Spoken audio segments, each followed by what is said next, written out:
vamos para o capítulo 23 de Atos dos Apóstolos. Nós estamos falando da viagem missionária de Paulo, né, que tem acompanhado, tem visto. A gente detalha assim, alguns pontos fundamentais dessa viagem. E aí no capítulo 23, nós começamos a ver coisas importantes, né? O Mateus já colocou aqui pra gente. E Paulo, na verdade, ele chega no Sinédrio para fazer uma defesa dele. Quando eu estava lendo esse capítulo logo no início, hoje de manhã, e já venho lendo ele já há tempo também, para preparar para a célula, eu comecei a perceber detalhes importantes para a vida da gente. Porque na verdade Paulo está começando a falar de uma coisa meio que abstrata, uma coisa que não tem muita explicação, uma coisa que não está palpável. Paulo está falando de uma coisa que não é palpável. Ele fala logo no princípio, nesse primeiro versículo aí do segundo, ele fala de uma coisa chamada consciência. Não sei se vocês já repararam. Consciência. Tenham uma boa consciência. E é uma coisa que não é palpável, uma coisa que está muito dentro. E ele tenta se defender mostrando, na verdade, o comportamento desse homem interior diante dos homens que ele estava falando, e principalmente formatando essa ideia diante dos homens do que ele era diante de Deus. Ele não estava com nada palpável, mas ele estava falando de uma coisa que está dentro. Né? Ele fala lá no primeiro versículo, ele põe nos olhos do Sinédrio, né, do conselho, na minha Bíblia fala Sinédrio, ele diz: homens e irmãos, até o dia de hoje tem andado diante de Deus com boa consciência. Tem consciência, né? Você para falar, pensar um pouquinho na consciência. O que é consciência? Boa consciência. Os professores estão aqui, né, podem até falar com mais liberdade do que eu, né? Porque foge até um pouco da explicação natural. Se você perguntar o que é consciência, a consciência é aquilo que você tem certeza do certo e errado.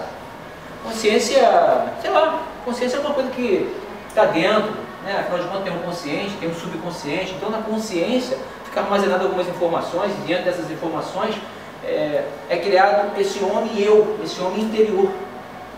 Essa personalidade que é criada dentro do homem, ela na verdade ela é formada por uma consciência, mas uma consciência que é tratada numa formação. Hoje a gente estava conversando com uma aluna, e Renata, e quando você fala de consciência, você mexe dentro da pessoa, você mexe dentro, você vasculha. A menina lá estava tentando se matar ontem aqui na escola, pegou uma gilete, tentou passar nela. E a Renata veio falar comigo, hoje, né, pô, o que está acontecendo assim, desce lá, Renata, vamos lá chamar essa menina lá para minha sala para a gente conversar. Aí o que eu estava falando para ela? Uma das coisas que eu falei para ela, claro que eu não falei da consciência, mas nas entrelinhas eu estava falando da formação da consciência dela. Porque na verdade ela tem 13 anos, apaixonada por um menino, e em determinado momento o menino sai fora da situação, do que ela gosta, que ela gostava dele. Essa menina pega uma gilete e começa a se cortar, tentando se matar. E eu perguntei para ela: e aí, você estava tentando se matar? Sim, estava tentando me matar. E você tem esse pensamento na cabeça? Sim, tem. Está dentro da consciência isso. Está dentro de uma formação da pessoa. Na verdade, essa coisa é tão forte, e essa formação é alguma coisa adquirida. Concorda comigo? É uma coisa adquirida. Adquirida por quê? Por conta de que alguém viu, do que ela viu, por conta do que ensinaram para ela, por conta do meio que ela vive. E isso tudo vai formando as ideias. E essa ideia vai dando roupagem a uma consciência que é abstrata, mas que é exatamente manifesta no comportamento que você tem no teu dia a dia. Então, quando vem uma situação adversa que contraria a vontade da pessoa, uma das razões que a consciência faz acontecer é que ela reaja por conta daquilo tudo que ela tem aprendido. Não sei se eu estou conseguindo me explicar. Está entendendo? Então, o que ela manifesta nessa hora? Ela manifesta revolta, raiva. E a consciência começa a apontar para ela, o abstrato começa a informar para ela que ela precisa reagir. Só que essa reação que vem da consciência, para ela, é morte. Então ela vai e concretiza o que ela recebeu de toda essa formação de até 13 anos e resolve pegar uma gilete, estava cheio de corte. E ela gostava tanto do menino que ela meteu uma letra do menino. O que é isso? Aí no outro braço também, aí sapatilou, aí ela começou a chorar. Eu falei: Renata, agora pega ela para outra sala com ela. Renata deve ter sapatinado ela, conversado muito com ela, mas em amor. No primeiro momento deu assim uma revolta, né? Porque é uma menina que dá muito problema pra gente. Mas veja, eu pensei assim, cara, diante de tudo que ela vive, de todas as coisas que é introduzido na vida dessa menina, imagina se eu entro nesse lugar também para começar a colocar situações mais pesadas em cima dessa menina.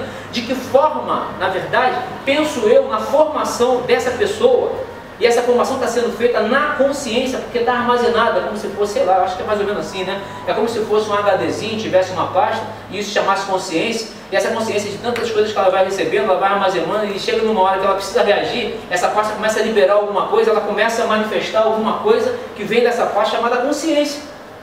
E Paulo está falando assim, irmãos, até o dia de hoje eu tenho andado diante de quem? De Deus. Com o quê? Boa consciência. Boa consciência. Mas quem era Paulo? Paulo era o cara mais complicado, mais difícil, o cara que perseguia. O Paulo foi um cara que foi formado. Paulo foi um cara que foi rude nos ditames da lei. Era um cara que não se furtava de matar, não se furtava enfim, de fazer tantas coisas ruins. Foi um cara que não se furtou de ver o próprio Estevão sendo apedrejado e com a sua roupa aos pés dele. Mas que aquilo que semana passada a gente falou foi um grande ensinamento que foi para a consciência dele. Porque quando ele passa para o processo da transformação, quando ele encontra Jesus, quando ele fica sem ver durante um tempo, como nós vimos na Bíblia, que diz que uma grande luz tocou nos seus olhos, a gente percebe que depois daquele momento, Paulo começou a buscar uma maneira de se portar diante de Deus em verdade. Não é que ele andasse em mentira, mas ele começou a descobrir em Deus um novo momento pela morte de Jesus, que até então ele não cria nisso, que ele foi formado e tinha uma consciência boa, mas ainda não tinha conhecido a razão principal de, a partir daquele momento, ele estar aqui na terra. E a partir daquele momento, o ele estar na terra deveria ser ele ter um encontro com Deus, mas através de Jesus. E aí quando ele fica sem ver, quando ele passa por aquela transformação, parece assim, às vezes eu penso assim, pô, Paulo passou por uma transformação, ele ficou sem ver. Mas gente, ele tinha uma consciência. E essa transformação, na verdade, falei hoje até para a menina isso, ela levou Paulo para um exercício diferente. Não matarás, não dará falso testemunho, não é isso que está escrito na lei? Os 10 mandamentos falam o quê? Era lei. Paulo formado disso. Mas quando o cristianismo entra em cena, Paulo não se furta de perseguir os cristãos, as pessoas que criam em Cristo. Mas aí essa lei, e essa formação que foi adquirida através dessa lei, que aponta para o cara não fazer, mas que ainda assim essa consciência, ela não está tão enraizada, que ele resolve manifestar na sua vida um comportamento diferente do que está escrito na lei de Moisés.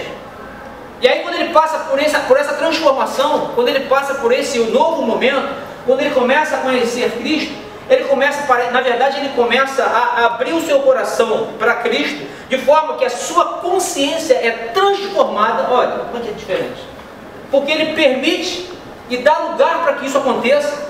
Paulo, na verdade, ele não se reserva e não se protege de nada, mas ele abre o seu coração e dá liberdade dentro da sua consciência para poder saber quem é Jesus de verdade. E aí, ele, através de tudo que ele observou em sua vida, e como eu falei semana passada, o fato dele olhar para Estevão e ver Estevão apedrejado, aquilo foi guardado na consciência porque ele estava vendo um camarada cristão, convertido, filho de Deus, crendo em Jesus, e que no momento que ele podia liberar palavras ruins, Estevão, na verdade, tinha consciência da vida de Cristo também, que tinha esse mesmo comportamento. Paulo, quando recebe a roupa aos seus pés, e quando Paulo começa a passar pelas perseguições, Paulo tem em sua mente, na consciência, depois dessa transformação, o exemplo de Estevão, porque a consciência dele estava mexida. Ele não estava mais consciente conforme ele estava da lei, porque apesar dele saber como funcionava, mas ele não praticava o que a lei estava escrito. Não matarás. Paulo perseguiu e permitiu na morte? Não roubarás.